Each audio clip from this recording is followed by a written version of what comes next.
जी हां दोस्तों, रिटायरमेंट से ठीक पहले जस्टिस गवई ने मोदी शाह के निकाल दी सारी हेकड़ी, सुप्रीम कोर्ट पर डलवा रहे थे दबाव। स्वागत है आप सभी का। आप देख रहे हैं द राजनीति का विशेष सेगमेंट खबर और विश्लेषण। मैं हूं जबार खान।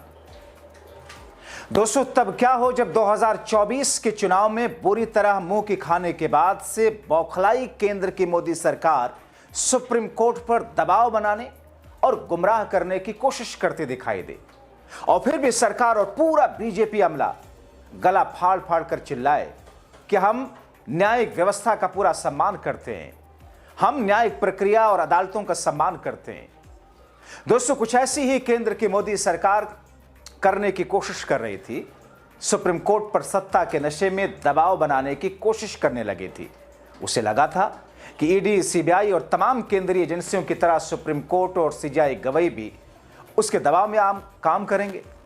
मगर सीजेआई ने मोदी शाह की सरकार को दिन में तारे दिखा दिए, क्योंकि दोस्तों सुप्रीम कोर्ट ने वो न्यायिक व्यवस्था की सबसे बड़ी जो संस्था है, जिसके कारण कई मामलों में मोदी सरकार की खाट खड़ी हुई। दोस्तों, सुप्रीम कोर्ट तो वो है जब निचली और ऊपरी अदालतें अपने फैसले संविधान के तहत देने में नाकाम रहती हैं, तो फिर सुप्रीम कोर्ट संविधान की व्याख्या करते हुए निचली ऊपरी अदालतों के फैसलों को दुरुस्त करके फैसला पलटते हुए न्याय देता है, जिससे देश की 140 करोड़ जनता का विश्वास न सिर्फ सुप्रीम कोर्ट बल्कि देश की न्यायिक व्यवस्था में गड़बड़ाए ना। कुछ ऐसा ही सुप्रीम कोर्ट ने मोदी शाह की सरकार जब सुप्रीम कोर्ट में एडिशनल सॉलिसिटर के जरिए थेथरई करवा करके चालाकी दिखा रहे थे, जिसे सुप्रीम कोर्ट ने चलने नहीं दिया। सुप्रीम कोर्ट ने मोदी सरकार की इस चालाकी की हवा निकालते हुए केंद्र सरकार की तरफ से पेश एडिशनल सॉलिसिटर समेत मोदी शाह को दिन में तारे दिखाए। सुप्रीम कोर्ट के मुख्य न्यायाधीश यानी कि सीजेआई बीआर गवई केंद्र सरकार को ऐसी लताड़ लगाते हुए दायरे में रहने की चेतावनी दी, जिसे मोदी सरकार भूली थी। दरअसल मोदी सरकार ने बड़ी चालाकी से सुप्रीम कोर्ट में थेथरई के साथ ट्रिब्यूनल रिफॉर्म्स एक्ट 2021 की संवैधानिक वैधता को चुनौती देने वाली याचिका की सुनवाई स्थगित करने की मांग तो की, मानो दबाव डालने लगी। मगर सीजेआई गवई मोदी सरकार की मंशा को भांपते हैं। बिना देरी के सरकार की तरफ से पेश एडिशनल जनरल की बोलती बंद करते हुए रोक दिया। उन्होंने कहा यह चालाकी कम से कम सुप्रीम कोर्ट पे तो नहीं चलेगी। सीजेआई गवई ने कहा सरकार दरअसल उनकी बेंच से बचने की कोशिश कर रही है, क्योंकि उनका रिटायरमेंट 24 नवंबर को होने वाला है। दोस्तों, ये मामला मद्रास बार एसोसिएशन सहित कई याचिकाओं से जुड़ा है, जो एक्ट के प्रावधानों को असंवैधानिक बताते हुए सुप्रीम कोर्ट में लंबित है। दोस्तों, सुनवाई सीजेआई गवई की अगुवाई वाली बेंच के समक्ष हो रही थी, जिसमें जस्टिस के विनोद चंद्रन और जस्टिस विपुल एम पंचोली भी शामिल थे।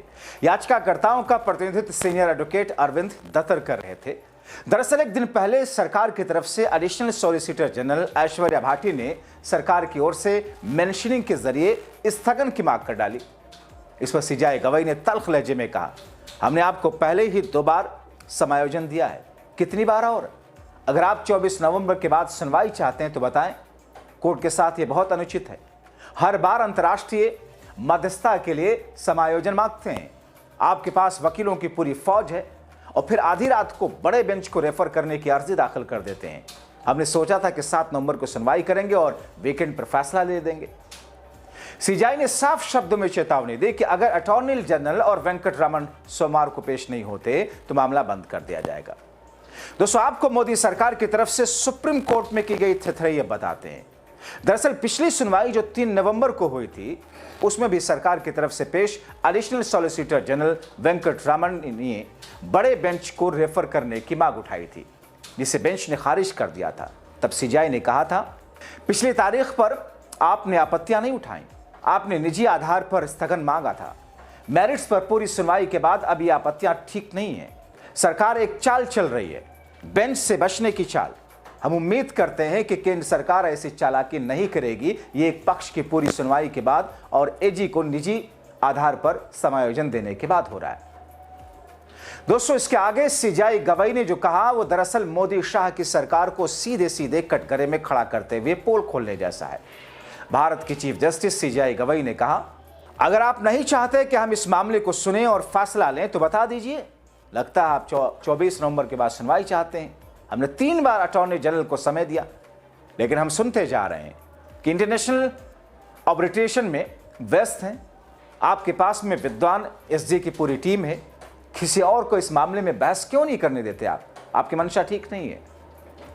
यानी कि सीधे सीधे शब्दों में सुप्रीम कोर्ट के चीफ जस्टिस ने मोदी शाह की सरकार को लताड़ा, उनकी नीयत पर सवाल उठाए और सरकार की साजिश को कामयाब ना होने की बात कही। मगर सरकार की तरफ से सॉलिसिटर जनरल की भ्रामक और थितरी वाला अंदाज फिर भी जारी रहा। इस पर एडिशनल सॉलिसिटर जनरल एजी वेंकट रामन ने कहा, कृपया ऐसा ना समझे, एक्ट पर विचार विमर्श के बाद पारित हुआ था और फिर चोरी पकड़े जाने पर, पोल खुलने पर कहने लगे थे कि हम सिर्फ कह रहे हैं कि इन मुद्दों के कारण एक्ट को सीधे रद्द किया जाए, इसे स्थिर होने का समय दिया जाए। मगर दोस्तों, सुप्रीम कोर्ट मोदी सरकार की स्थिरई और चालाकी की हवा निकालते हुए एडिशनल सॉलिसिटर जनरल समेत मोदी शाह को दिन में तारे दिखाता है। सुप्रीम कोर्ट के चीफ जस्टिस ने मोदी सरकार की बात को खारिज करते हुए सिर्फ मेरिट्स पर ही आगे बढ़ने का फरमान दिया। तभी जस्टिस विनोद चंद्रन ने भी सीजेआई का समर्थन करते हुए कहा कि अब जो बातें आप कह रहे हैं उसके पीछे की मंशा आपकी दिखती है जो ठीक नहीं है, हम उसे स्वीकार नहीं कर सकते। और इसके साथ ही कहा, अगर आपत्ति खारिज हो जाती है तो केंद्र पर बेंच से बचाने का प्रयास करने की टिप्पणी भी दर्ज की जाएगी। गजब तो तब है दोस्तों कि इससे पहले याचिकाकर्ताओं की ओर से दलील पूरी होने के बाद इस मामले को मोदी शाह द्वारा आधी रात में ही 5 जजेस की संविधान पीठ को सौंपने की बात की जाने लगी थी, जिसे सीजेआई ने एक झटके में खारिज कर दिया था और लताड़ लगाते हुए कहा था, हम केंद्र की इस सरकार से ये उम्मीद नहीं करते थे वह ऐसा स्टैंड लेगी और कोर्ट के साथ दांव खेलेगी।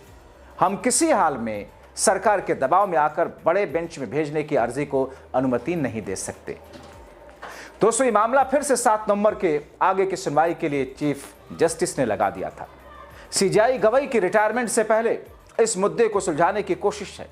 मगर दोस्तों, एक बात तो साफ है कि यह घटना और इसमें केंद्र सरकार का रवैया न्यायिक प्रक्रिया में देरी पैदा करने और कानूनी दांवपेच के जरिए बेंच बदलवाने को न सिर्फ उजागर करता है, बल्कि मोदी सरकार द्वारा सुप्रीम कोर्ट पर दबाव डालने की तरफ इशारा करते हुए सरकार को कटघरे में भी खड़ा करता है। अब आप सोचिए कि आखिर सीजेआई गवाई को किन हालात में ये सारी की सारी टिप्पणियां करनी पड़ी। आप सोचिए, जैसा कि एक शो आपने पहले देखा मेरा, कि कैसे मध्य प्रदेश के एक हाई कोर्ट के एक जस्टिस ने किस तौर पर अपनी भड़ास एक शेर के जरिए निकाली। मगर यहां पर संकेतों में नहीं, सीजेआई गवाई ने सीधे सीधे इस मुद्दे पर केंद्र की मोदी शाह की सरकार को कटघरे में खड़ा कर दिया। और यहां क्या कहा जाता है, हम तो कानून का सम्मान करते हैं, न्यायिक व्यवस्था की प्रक्रिया का सम्मान करते हैं, तो फिर कॉलेजियम पर दबाव डाल करके अपनी मनमानी कराना क्या यह सम्मान है? क्या कॉलेजियम के खिलाफ सरकार जजेस के अपॉइंटमेंट के लिए अपना नया कानून लाने की कोशिश करे, यह सम्मान है? क्या फैसलों को लेकर के या इस मुद्दे को लेकर के लगातार इस पर टाल मटोल करते रहे, आगे बढ़ाने की बात करते रहे, यह सम्मान है? फिलहाल दोस्तों, अब इन तमाम चीजों से ऐसा लग रहा है कि अभी तक कई बार हम ऐसा सुनते थे कि सरकारों का दबाव या दबंग नेताओं का दबाव, या कई बार निचले स्तर पर या निचली अदालतों में हमने कई फैसलों में वैसी झलक देखी थी। और तभी कानून के जानकार इस बात को बार बार दोहराते हैं कि सबसे ज्यादा करप्शन अगर कहीं पर है तो जुडिशरी में है, लेकिन इस पर कोई बोलता नहीं है क्योंकि कंटेम्प्ट ऑफ कोर्ट का मामला आ जाएगा। और ये बात देश के बड़े बड़े वकीलों ने कही हुई है। और आप निचली अदालतों में खास तौर पर फैसले उठा करके देख लीजिए तो आपको बहुत सारे ऐसे मामले मिल जाएंगे जिसमें पहली नजर में यही लगेगा कि साहब फैसला इसमें ये जो आया है ये तो तथ्यों और तर्कों के हिसाब से नहीं लगता। लेकिन अगर सुप्रीम कोर्ट ने इस तौर पर सरकार को कटघरे में खड़ा किया है तो इसके मायने हैं। आप क्या कहेंगे इन तमाम चीजों को लेकर के अपनी राय कमेंट बॉक्स में जरूर लिखें। अभी के लिए इतना ही। अंत तक वीडियो देखने के लिए शुक्रिया।